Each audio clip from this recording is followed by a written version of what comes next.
terkadang kita sulit untuk mengungkapkan arti sahabat bagi diri kita. Jalinan sahabat tidak dapat terjalin dalam waktu yang sangat singkat.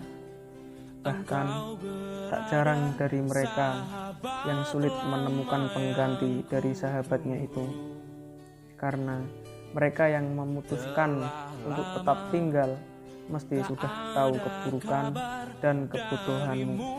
Percayalah, bukan pengkhianatan yang akan mengakhirkan kita, namun pertemanan abadi yang akan menemani kita hingga akhir hayat.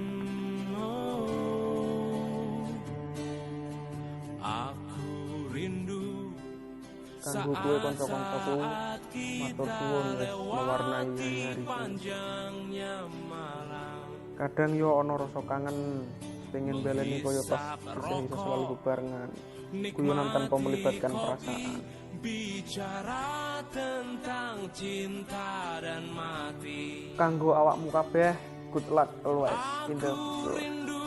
Hahaha.